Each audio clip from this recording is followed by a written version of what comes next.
What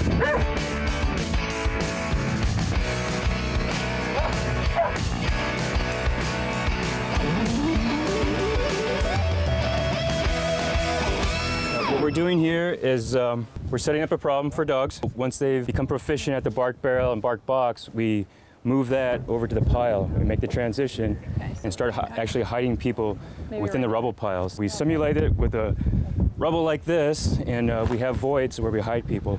I am putting Kuma in a hole right now on the rubble pile. I represent a victim in a collapsed building or some type of a disaster where somebody's buried. The handler's going to come in with a dog, set the dog up over here. Should come up, locate the subject, start barking.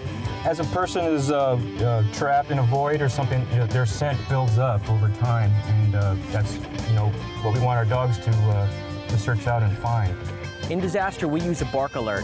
What this does is allow the dog to traverse rubble or dangerous terrain, find the subject and alert with the bark. This is a lot safer for the dog, so if the dog has to cross dangerous terrain, when it makes its find, it can perform the alert on the spot without having to return to the handler.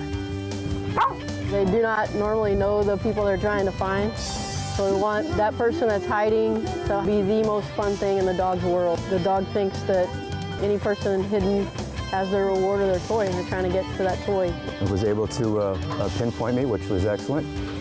He did a very good job.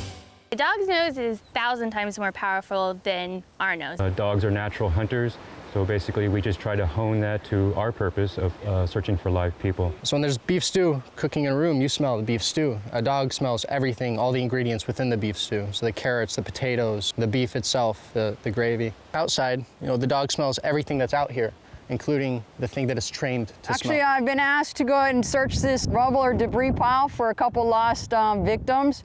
So we're going to get Tori to locate and find one. There'll be a short, probably play period for her to reward her, and then I'm going to refire her, and she will find the second one that's buried. The rubble pile simulates a disaster site. It's very important for us to get our dogs on these from the early puppy stages all through their search and rescue career. It allows them to be stable and confident when working on dangerous terrain. She just found the first victim, so I'm going to refire her here. Looks like we got some vertical targets, or what they're doing is simulating people that are actually helping us dig or search, so sound shouldn't affect her. You might go say hey and just check out their scent. She should be moving on, keep working. She's going to be making use of the wind. She's just opening her parameters a little bit. Picking her way through, trying to get to that guy. A trained canine can clear 80 to 100 acres in several hours. It would take a single person days to clear the same area.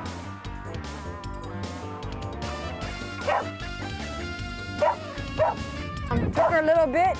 She was on. She's trying to pinpoint. She's now told me that there is a person, there's live scent coming up. Some search dogs can go through their whole career without making a find.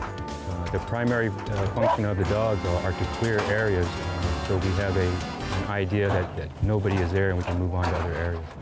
In a disaster, first we send the live find dogs in. After they've cleared the area and found any living subjects, then we send the recovery dog in.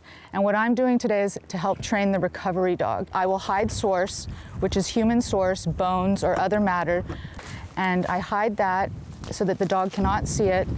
So I take the source out of the bag. It's double lidded, and so what I do is I take off the top lid and then re-screw with the bottom lid just with the holes so that the dog will now get scent. I hide it, and then I make sure that the dog is not going to see my jar. So I finished covering it, and now it's time for me to leave, and we're just going to let this sit here for a while, and then we will send the dog out. This is Raina. She's a 4-year-old field golden retriever. She's a cadaver dog, which means she locates human remains. We hid human remains pseudo about 2 hours ago, and now we're going to have her locate them and show me where they are. The scent moves a lot, and the dog, according to the wind, she'll work the wind and the scent, and then she zones in, and she'll actually pinpoint exactly where it is. She won't alert 5 yards away or 20 yards away. She'll sit like almost right where the source is.